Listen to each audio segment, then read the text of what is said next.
relève plus de l'étude de sources médiévales ou modernes traitant de la place de l'escrime dans la société civile, alors avec des sphères culturelles européennes principalement pour ma part, de France et Allemagne, pour les matériels que je manipule.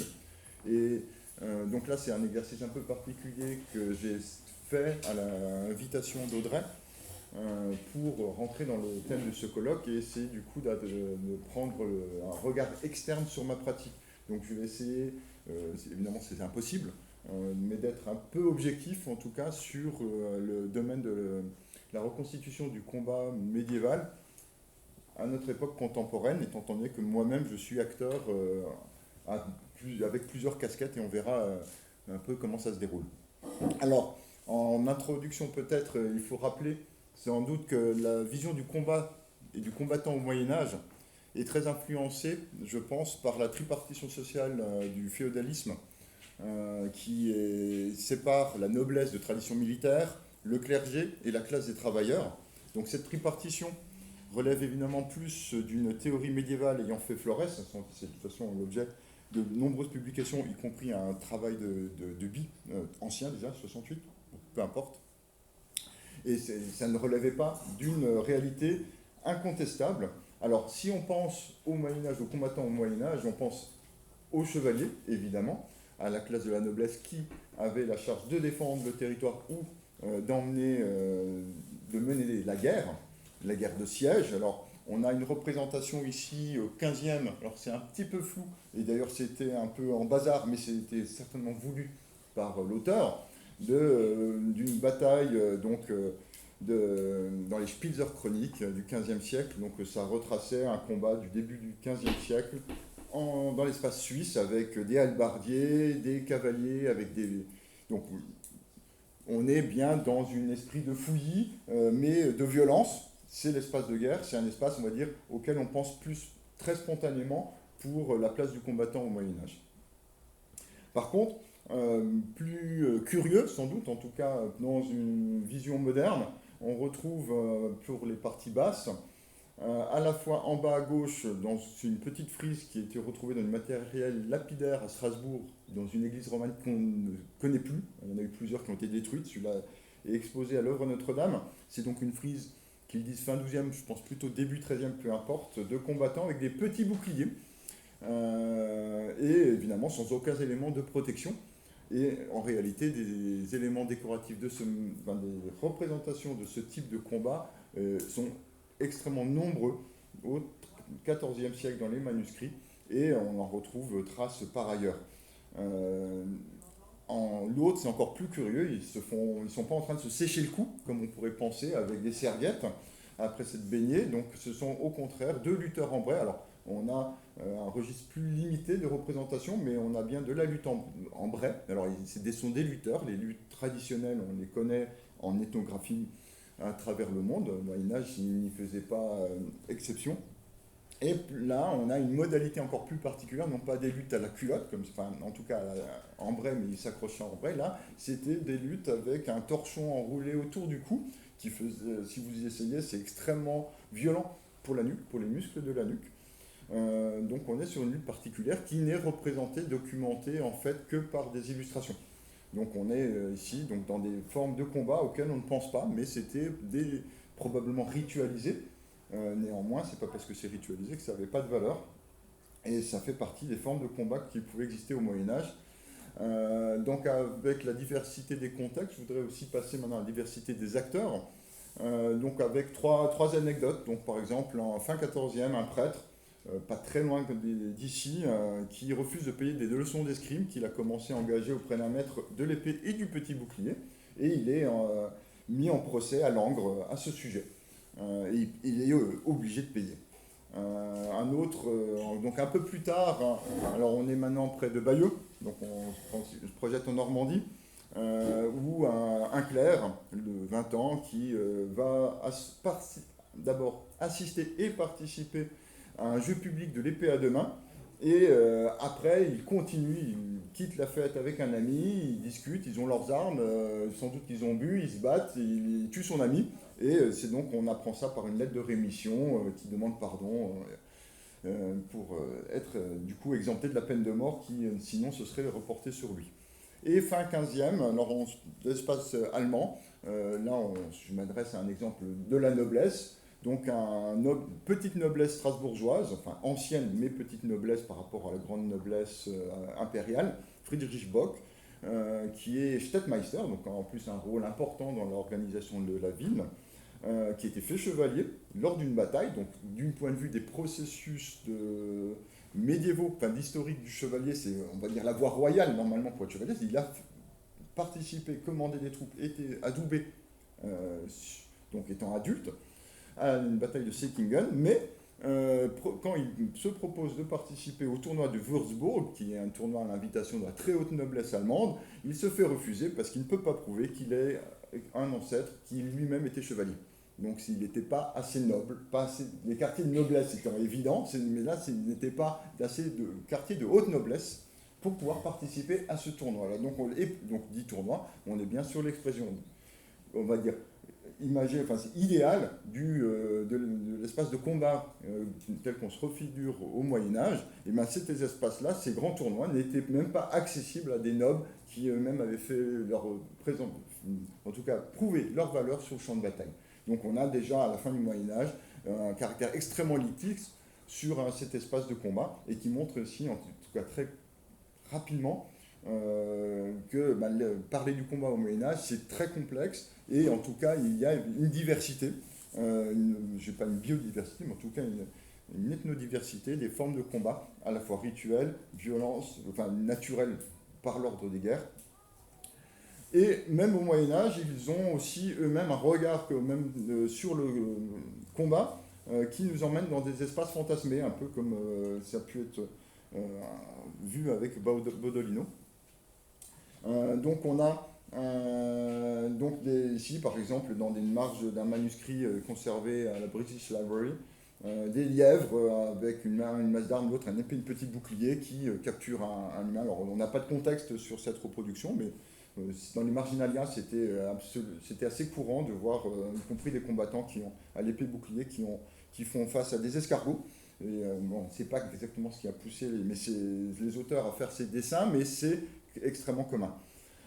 Et en bas à gauche, alors on peut dire là c'est logique, ce sont juste des gens qui se battent autour d'un mur. Oui, enfin non, c'est les premières mentions de combat à la barrière qui va persister jusqu'au XVIIe siècle, le combat en armure, et c'est un espace théâtralisé, donc devant public. Donc là c'est le pas de Sandricourt, donc c'est un événement organisé de combattants qui se mettent en armure de part et d'autre d'une barrière et qui s'envoient des furieux coups de part et d'autre. Alors après cet épisode-là, il y a eu des réglementations qui ont limité la violence pouvant être exprimée dans ces combats de barrière, avec interdiction de passer, ils ont augmenté d'abord la barrière pour éviter que les gens arrivent à saisir le corps des autres, ils ont limité les coups d'estoc et plus de coups de taille. Enfin, c'est plus une reproduction d'une forme euphémisée, d'une euphémisation en réalité, de combats qui étaient présentés, de combats de guerre, présentés sous forme de spectacle, bruyant. Et après, au XVIIe siècle, c'est même et carrément des espaces ritualisés dans le déplacement et donc ça devient une forme de danse.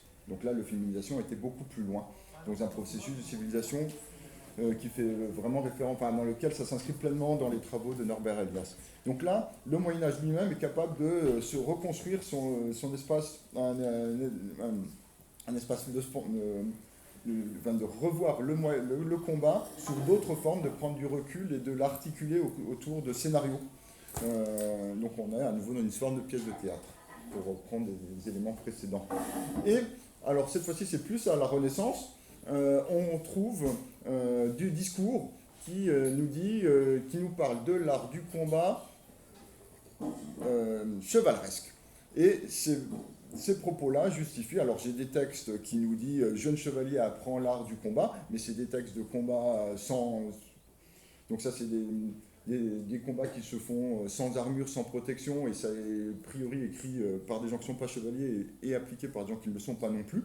Donc on a un fantasme du combattant idéal médiéval typique qui est le chevalier, et c'est forcément si on combat comme au Moyen-Âge, on combat comme un chevalier, et on a par exemple le livre de Joachim Meyer en 1570, donc très loin de l'espace que maintenant on appelle le Moyen-Âge, qui présente un livre qu'il appelle, alors je le donne en français, mais les bases de l'art noble et chevaleresque du combat. Et dedans, là, je vous donne une des très nombreuses et belles gravures de Stiemer, où je pense qu'un contemporain, donc de nos jours, ne reconnaîtra absolument pas un chevalier parmi les gens qui se bagarrent en costume friolant sur ces scènes-là. Mais néanmoins, on est bien pour cet auteur du XVIe siècle dans une conception, d'une revisitation du combat, du combattant et du combat au Moyen-Âge. Et maintenant, on va plutôt s'intéresser aux parties modernes. Alors, on a dit le médiévalisme fêterait ses 40 ans. Alors, on peut probablement parler de reconstitution médiévale, y compris déjà au XIXe siècle, mais ce n'est pas l'objet. En tout cas, on va retrouver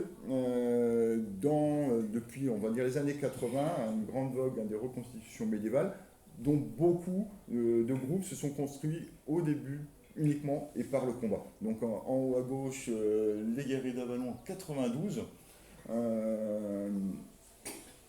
Donc ça date un peu, mais donc on voit très bien les caricatures d'un combattant, donc dans les costumes, on est vraiment sur l'évocation médiévale, si on reprend des typologies, hein, il n'y a pas de...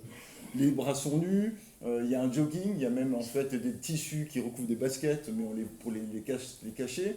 Il y a une cotte d'armes avec un templier, donc là on a un paquet de poncifs qui s'accumulent, mais ça existait, et ces personnes-là se sont entraînées et ont probablement expliqué au public qu'ils combattaient comme au Moyen-Âge. Alors à l'époque, ils s'entraînaient toutes les semaines, donc on était aussi sur une vision protosportive, en tout cas vraiment une préparation physique et pas juste du combat théâtralisé. Alors, on a ensuite des choses plus sérieuses, avec y compris dans ce domaine de la reconstitution médiévale, une revisitation des espaces de guerre. Alors c'est vraiment anecdotique parce que ça nécessite beaucoup de matériel, mais ils ont reconstitué donc à Marle en 2009 un épisode de siège. Donc ils ont construit, c'est même pas des barricades, hein, ils ont simulé des remparts. Donc on a la possibilité ici de retrouver dans les mondes de la reconstitution médiévale l'évocation des batailles. Les participants peuvent ainsi se projeter en tant que dans les grands épisodes et le fouillis, hein, tel que je vous l'ai montré dans l'illustration des Spitzer Chroniques. Et plus curieusement, mais ça existe aussi, il y a des groupes de reconstitution médiévale qui s'attachent à essayer de retravailler non pas juste la scénographie, mais aussi des articulations plus véridiques. En tout cas, qui essayent de reconstituer, là ce sont des dizainiers en bas à droite, avec l'articulation de groupes de piétons et de cavaliers, et de réapprendre comment cavaliers et piétons pouvaient travailler ensemble et être efficaces sur le terrain de bataille. Donc ça, c'est l'association Tournoi 13 qui a organisé ça. Et qui a pu ainsi faire des travaux menant à des expérimentations, en tout cas des spectacles médiévaux à visée de reconstitution et pas que d'évocation, par exemple sur la bataille de Muret en 2012.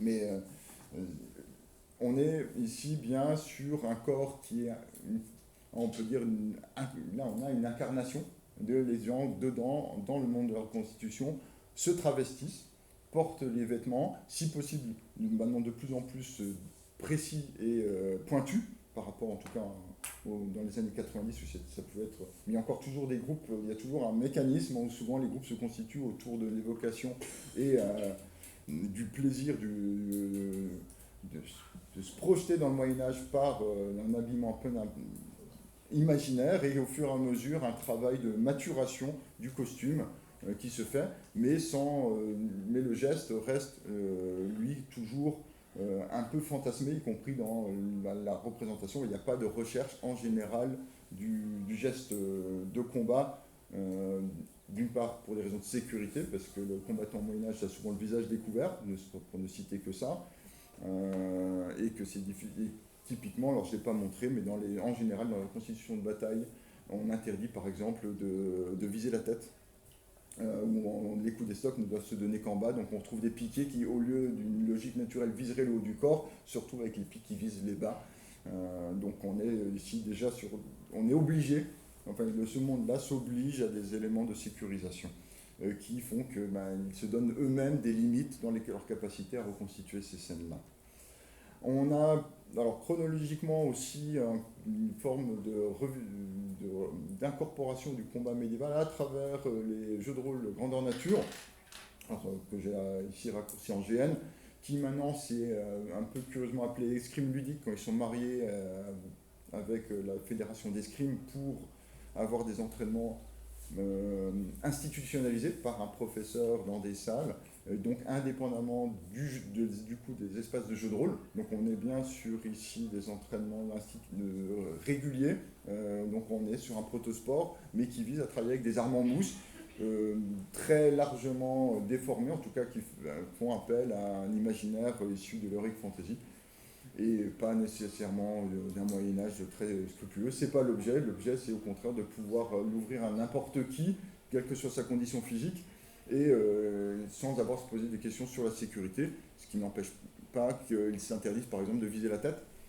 Mais ce qui était pourtant une des cibles importantes, généralement, dans un combat, mais ce qui permet du coup d'avoir un public, enfin une discipline qui s'ouvre à beaucoup de gens et qui s'articule autour, enfin en tout cas qui s'articule rarement autour d'une reconstitution historique. Il y a très peu de jeux de rôle grandeur nature qui collent à un cadre et de vêtements et de contexte historique. Il y en a, mais c'est pas naturellement ce vers quoi se penchent les personnes. Donc là, je vais vous montrer une hache très largement démesurée, mais ça, c'est particulièrement commun.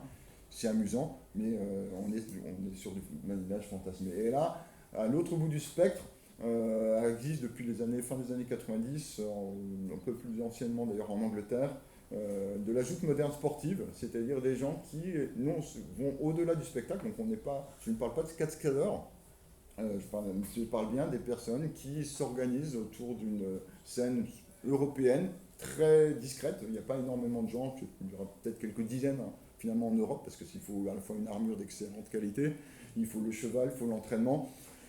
C'est donc des budgets colossaux.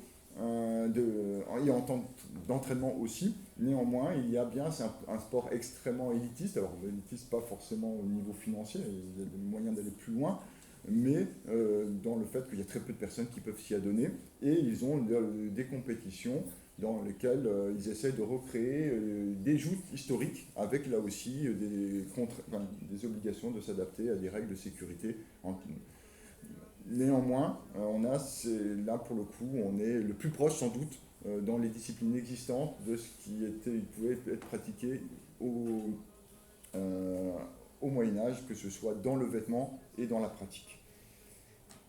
Ensuite, pour la discipline que je pratique moi plus couramment, qui sont les arts martiaux historiques européens, ça se distingue du reste. Alors, vous pouvez voir plus clairement en bas à gauche, mais le pendant, il se fait par cette illustration de Stefan Albschwert, où on voit un dessin d'un maître d'armes en costume 15e siècle, et le pratiquant d'Animache, prêt à faire un assaut d'entraînement avec une veste moderne, des gants modernes, une épée à deux mains qui est prévue aussi pour ne pas tuer, pas perforer. Donc on a ici, par exemple, ce modèle d'épée que je vous propose de faire passer. Et donc cette activité regroupe toutes les disciplines de combat au corps à corps dont l'enseignement a cessé d'être enseigné. Donc c'est pas spécifiquement médiéval. Moi je vais m'adresser, je pense, spécifiquement sur la partie de ces disciplines qui existaient au Moyen-Âge qui ont cessé d'être enseignées, c'est-à-dire à peu près toutes. L'approche se base d'abord sur une démarche intellectuelle. Elle permet de reconstruire un panel de techniques et de méthodes induites par des documents historiques, donc essentiellement des sources primaires.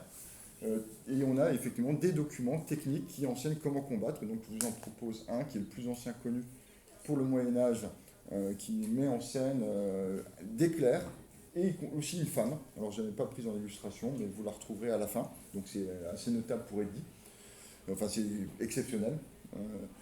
Et donc à côté de cette volonté d'étude et de recherche, la démarche possède un deuxième volet qui permet aux personnes intéressées de pratiquer ses savoirs et savoir-faire dans un contexte moderne et sécurisé, de la même façon que l'on pratiquerait un art martial. Donc c'est très complet, on s'adresse à de la lutte, du combat à la dague, de l'épée boc, en prenant réellement les sources historiques qui pouvaient exister. Donc je vous ai montré une illustration de lutte Trembray, donc là c'est une tentative d'interprétation que j'ai faite avec un ami lors d'une fête médiévale, mais on était bien intervenu en tant que pratiquant d'AMHE, essayer de reconstituer des éléments de lutte en vrai et sur un terrain qui n'était pas sécurisé, donc les chutes ont piqué un peu, mais c'était... j'ai survécu, parce que je suis sur la photo, mais c'est pas moi qui ai gagné. L'activité donc est à deux volets, elle est sportive et culturelle. Mais ce qui la différencie de toutes les autres disciplines, toutes les autres formes de revisitation du combat médiéval, c'est qu'ici les sources ne constituent pas qu'un stock dans lequel puiser son inspiration et sa motivation. En fait, les sources exercent une fonction régulatrice forte et structurent la logique interne de l'activité. Donc c'est ce qui fait qu'il peut y avoir actuellement des critiques qui sont faites sur aussi, je vais reprendre le terme d'élitisme, en disant, mais ce qui est une mauvaise compréhension, c'est que si vous voulez, il y a des gens qui disent, moi j'ai retrouvé l'art du combat par moi-même, mais l'art du combat par pourquoi pas, mais c'est lui-même qui est son créateur de l'art du combat avec son épée, il ne fait pas d'art martiaux historique européen, il a fait peut-être quelque chose de très valable, et le fait qu'on lui l'interdise de dire parce qu'il ne se base pas sur une source, lui semble à des personnes comme une insulte à sa propre création. Donc là, l'élitisme, c'est juste de dire, maintenant, nous, ce qu'on essaye de faire, c'est travailler autour des sources. Donc ensuite, on peut se projeter, faire d'autres choses, mais ce n'est plus des arts martiaux historiques européens. Ça peut être très amusant, par ailleurs, et intéressant. On a du Béour, donc ça, qui est très à la mode et qui s'est développé réellement que, on va dire, depuis 2010. Hein, c'est très récent. Ceci étant, ils partent d'un nom générique qui était quasiment un synonyme de tournoi au Moyen-Âge, donc au XIVe siècle, hein, pour les plus anciennes mentions. Et c'est une discipline où on se met en armure, à peu près historique. Vous verrez sur les photos du bas, il y a différents types de divisions, mélange des casques du XIVe. Enfin, il n'y a pas. L'important pour eux, c'est d'être en armure, de pouvoir appliquer la violence une forme de violence maximale dans les coups et de le faire de manière sécurisée. Donc l'armure le permet. Contrairement au Moyen-Âge, ils ne combattent pas du tout comme on combattrait en armure au Moyen-Âge, parce qu'ils appliquent des coups qui n'ont aucune efficacité sur les armures qui les reçoivent, et ce qui permet de les multiplier. Et donc on retrouve des mêmes problématiques que sur la boxe moderne, où avec des gants qui absorbent beaucoup, on a des problèmes de commotion, alors qu'au début du XXe siècle, on avait moins de commotion, mais on avait le corps en sang. Mais néanmoins, c'est un sport qui se développe à l'échelle internationale et qui s'institutionnalise dans le sens où les associations qui font ça en France participent d'une filière de tournois comme on ferait en match de foot avec des éliminatoires, des titres de champion de France et eux-mêmes participent d'une sélection, une équipe qui participe à... il y a 2 filières de tournois internationaux dont une des plus célèbres qui est Battle of Nations. On est très bien. Là, il y a une déformation complète d'une pratique médiévale qui visait à mettre en valeur les corps et qui avait une fonction de rituel, ici on applique le combat en armure à destination dans une réplique des sports modernes, dans l'organisation en tout cas des filières de sélection. Ceci étant, il permet de se défouler et il y a un attrait excellent pour ça. Les gens qui y participent ont une capacité de dépense physique qui est hors norme, en tout cas qu'on ne peut pas proposer dans beaucoup d'autres disciplines, par le port de l'armure, l'intensité. Il y a une forme aussi d'implication, probablement beaucoup plus que dans la reconstitution médiévale, on est emporté par le flux du combat. Donc il y a je n'ai pas le terme, mais une imprégnation, on comprend l'attrait que peut avoir ce type de discipline-là, qui a aussi son intérêt et ses adeptes. On a un plus moderne, une activité qui nous vient de Russie, qui reprend les codes de couleurs des arts martiaux orientaux, donc on pense au taekwondo, le rouge, le bleu. Alors ça participe aussi du drapeau de Russie, je ne sais pas si c'est un hasard. Il s'appelle Medieval Sword Fighting, donc c'est un sport moderne, russe, qui utilise un terme anglais pour se définir. C'est une fédération internationale. Ça, c'est une activité qui s'adresse principalement aux jeunes et qui donc bénéficie de la mode du Moyen-Âge pour proposer une activité, du matériel. Ils vendent du matériel, ils vendent des activités compétitrices dans lesquelles le Moyen-Âge ne se retrouve que dans des armes en mousse qui figurent l'épée très vaguement, alors, il y a les boucliers qui le rappellent un peu plus. Et c'est aussi un sport qui s'adresse à des adultes, mais en réalité, il recrute essentiellement des enfants. Et ils le revendiquent, et dans le site internet de la fédération, ils disent bien qu'en étant adulte, on peut aller vers le BO ou les arts martiaux historiques européens, ou suivre leur filière eux-mêmes pour adultes, mais ils assument ce côté activité plus pour la jeunesse. Et ça, c'est très récent, et je ne sais pas si ça va se développer beaucoup. Pour l'instant, il y a une petite poignée de clubs qui font ça en France, donc je ne sais pas quand s'ils trouveront leur place sur le marché. Donc, pour après ce panorama des activités qui sont variées et diverses, donc, je ne connais pas d'autres périodes historiques qui présentent une telle variété de disciplines qui permettent de reconstruire les formes de combat. On a toujours de la reconstitution historique sur à peu près toutes les périodes, mais pour le reste, c'est plus réduit.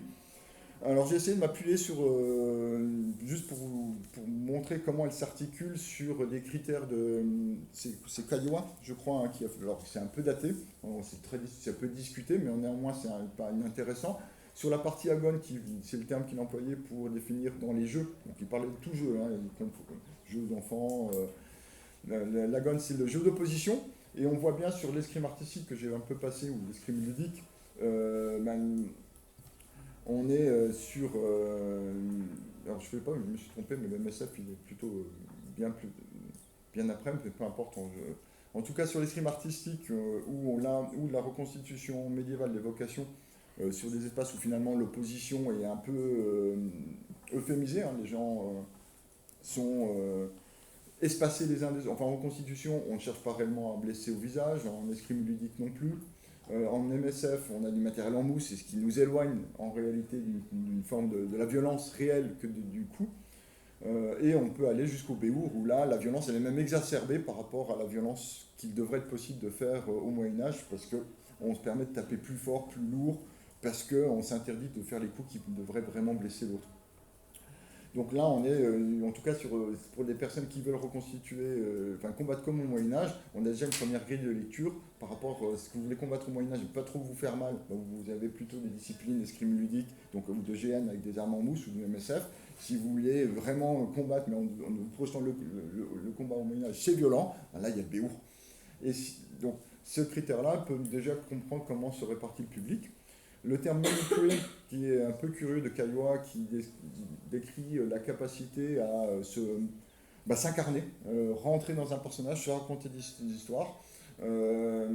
Clairement, sur du MS, si on dit, toutes ces disciplines-là participent de ce critère, puisqu'on est bien dans le concept de combattre, comme au Moyen-Âge, pour en tout cas l'évocation médiévale ou l'ajout, ça va être combattre comme au Moyen-Âge, en tout cas en rentrer jusqu'à porter les habits et se mettre dans un contexte. Donc on a, selon la manière dont on veut s'investir dans se projeter, s'incarner en tant que combattant au Moyen-Âge, entre des disciplines au MSF où là on est très éloigné, les AMHE, on ne porte pas de costume historique, on est se projeter comme combattant au Moyen-Âge est un travail abstrait par la pratique, par l'incorporation des techniques. L'escrime ludique, on est plus sur la médiévale fantastique. Alors, le Béour, là, on est dans l'armure, et l'évocation ou la reconstitution médiévale ou l'évocation, là, on est le combattant au Moyen-Âge. Donc, on a une autre grille de critères.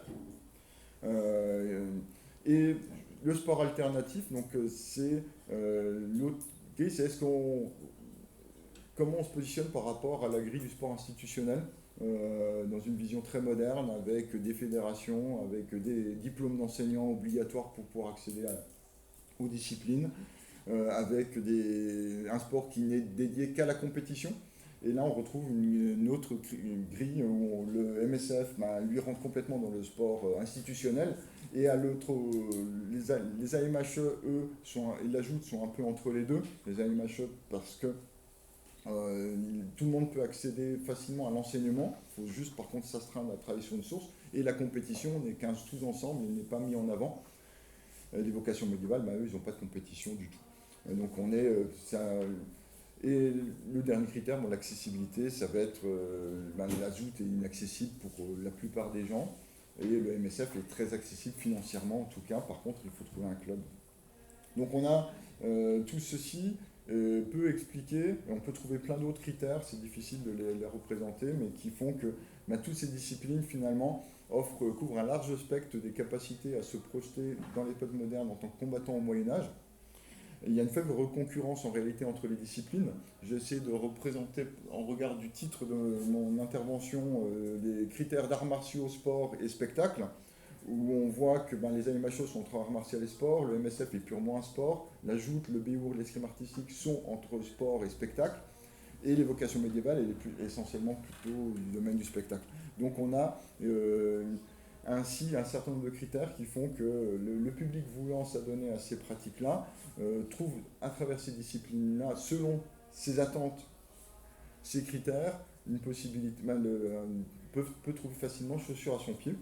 Et ce que je voudrais dire pour terminer, c'est qu'il y a une forte porosité entre ces disciplines. Il y a beaucoup de personnes qui passent de l'une à l'autre, soit dans une évolution personnelle,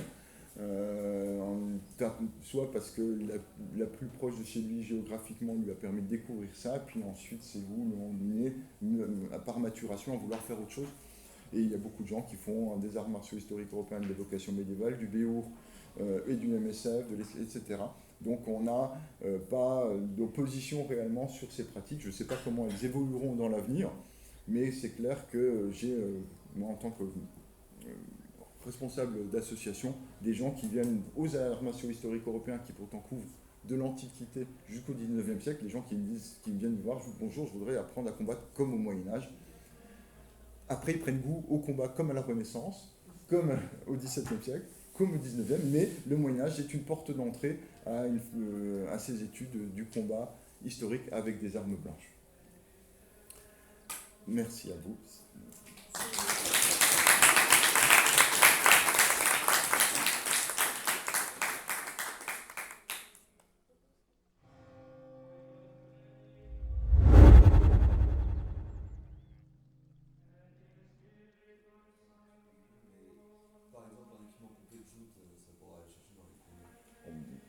Plus de 10 000. Un bon cheval de joute, c'est au moins 5 000 avec le dressage, plus l'entretien annuel. L'armure, une bonne armure, les bas de gamme, c'est 5 000. Donc on est déjà à 10 000. Si vous voulez avoir des très bonnes armures, il faut probablement aller au-dessus. Et je ne parle pas ensuite du coût récurrent. Il y a un petit côté archéologie aussi qui peut être là, qui peut travailler là-dessus. Je me rappelle avoir suivi les 600 ans d'Azincourt quand il avait fait, il avait essayé les armures, parce qu'en fait, c'est célèbre en Henri V, on voit les chevaliers hissés à cheval à ça. En fait, ils sont aperçus que même à 100 kg, ils peuvent vraiment bouger en fin de compte. C'est en fait en utilisant d'ailleurs le poids de l'épée là, comment le manier de telle sorte, même avec une certaine grâce, avec une certaine efficacité, c'est pas évident finalement. Donc c'est intéressant de pouvoir voir l'exercice et le maniement des choses et ça peut ramener beaucoup plus à comment le combat était réel en fait. Si par rapport à ce qu'on aurait pu faire au cinéma où les épées étaient peut-être faits en bois et des traces comme ça. Mais... Oui. Le caractère, alors je ne me suis pas appesanti dessus, parce que il y a des personnes qui font de l'archéologie expérimentale en tant que chercheur réellement. Donc moi je pense à mon ami Daniel Jacquin qui a fait sa thèse sur le combat en armure, alors avec des composantes y compris physiologiques, mais qui a fait aussi beaucoup de médiation culturelle avec des vidéos au musée de Cluny, où il montre qu'il peut rouler, qu'il peut pas passer par-dessus un escabeau. Il a fait une compétition entre lui courant en armure face à un militaire avec sa tenue d'entraînement et un pompier qui a la tenue d'intervention. Donc pour montrer en tout cas que les trois avaient finalement les mêmes pénalité en termes de charge et que le combattant en armure n'avait pas plus de gêne dans sa mobilité que les deux autres protagonistes. Alors, sur les autres disciplines, ça existe aussi. Sur le matériel, il y a une très forte articulation justement sur de l'étude historique des armes. Alors, c'est plus les pratiquants des arts martiaux historiques européens qui s'y intéressent parce qu'effectivement, essayer de reprendre un document technique avec du matériel qui est trop lourd, et c'était le cas au début, où on avait moi j'avais fait l'épée, mes premières expérimentations de combat avec l'épée et petit bouclier, c'était en 2002, et j'avais une épée d'1,5 kg, alors que normalement elle devrait être de 900 à 1 kg. Donc je peux vous dire que ça change considérablement ce que l'on peut faire avec l'arme en main, sans être Schwarzenegger, c'est juste énorme, 30% de points, et les équilibres. Donc ça, c'est les équipes d'armes. Donc il y a du travail face à la fois une étude précise du matériel archéologique pour en comprendre les mécaniques, et ensuite avec des artisans qui ont la compétence pour reproduire aussi du matériel de qualité. Mais ça, c'est uniquement au service, après, du point de vue du combat au Moyen-Âge, de la capacité à reconstruire le combat, et sachant qu'il faut être très humble. Alors j'ai vu une critique assez forte j'ai oublié son nom en préparant cet article, de Buffo, je crois, enfin, je vais retrouver, je ne l'ai pas mis là, Sergio Boffin, qui disait que c'était impossible en fait, que les pratiquants des arts martiaux historiques disent qu'on essaye de reconstruire, mais qu'il y a une impossibilité à le faire. Mais ces arguments portaient plus sur le fait que tout corps est différent, mais en réalité, les techniques de combat, dans les sources qui sont données, techniques, n'adressent pas de discours particulier par rapport au corps. Et nous-mêmes, en tant que moi-même, je suis éducateur sportif par ailleurs, un des enjeux, c'est bien que chaque personne apprenne à combattre en exploitant des sources techniques, et que c'est lui qui doit faire son chemin, s'éduquer pour arriver à faire se mouvoir son corps de sorte à reproduire les principes. Mais il faut bien aller chercher la logique interne de l'activité, et permettre ensuite aux gens de jouer, de l'articuler avec leur propre corps. Et ça, et du coup, d'une personne à l'autre, on a aussi des manières différentes et qui peuvent coller au texte. Je me rappelle, à Alésia, il disait qu'il y avait finalement très peu d'échanges à l'époque gaulois-romaine. Il y avait peut-être un ou deux coups, et évidemment, c'était mort. Et ça m'avait surpris. Et je me demandais s'il y avait une plus grande conversation finalement de combat d'épée au Moyen-Âge, lorsqu'il y avait des parades. Alors, oui. Ça m'étonne qu'il n'y ait pas de parade d'ailleurs pour il y a beaucoup comme il y a un gros fantasme sur les épées celtes, en se disant elles tordaient, donc on pouvait pas faire. Il y a plein de choses qu'on ne pouvait pas faire. Là, je pense qu'on a des poncifs qui sont aussi amplement répétés sur ce sujet. Pour sortir, je vais remonter même avant, à l'âge du bronze, il y a une étude assez sérieuse qui a été faite avec des armes reproduites en bronze et des impacts lame contre lame, ou lame contre bouclier, et regarder les déformations que ça induisait et comparer avec du matériel qu'ils ont retrouvé en archéologie. Alors évidemment, c'est assez limite, mais il a pu montrer, d'une part, qu'on retrouvait un certain nombre d'actions de défense lame contre lame, y compris des travails au fer, c'est-à-dire l'arme. Alors le terme travail au fer sur des armes en bronze, c'est un peu. C'est pas tout à fait ça, mais qui montrait que des actions je travaille au fer et je glisse ma lame sur l'autre dans un mouvement de rotation produit une déformation du métal que l'on retrouve sur des déformations que l'on ne reproduit pas autrement et qu'on le retrouve sur des armes historiques. Donc, on peut la retrouver sur d'anciennes armes. Donc des actions qui devaient pouvoir être réalisées. Maintenant, il est clair que sur des armes qui ne sont pas faites mécaniquement pour recevoir des chocs latéraux et qui se déforment, vous allez vous défendre avec qu'en dernier recours. Parce qu'elles sont simplement pas faites pour ça. Si l'arme est faite pour trancher, que vous avez un bouclier, vous allez utiliser le bouclier pour protéger. Mais l'essor de la métallurgie, dans le cours du Moyen-Âge, modifie aussi ce rapport à l'arme. Et l'épée à deux mains arrive tardivement aussi, probablement parce que, comme si vous défendez et vous combattez avec votre seule arme, il faut que votre métal soit fait d'une certaine qualité. Donc tout ça, c'est des choses qui sont en friche, et c'est du matériel, mais qui la partie, on va dire, expérimentation pratique permet aussi d'enrichir le travail des archéologues ou des spécialistes, enfin, des musées, enfin, des responsables de musées et des fonds de collection sur ces armes-là, parce que ça leur permet de voir aussi autrement le matériel qu'ils ont dans leur collection.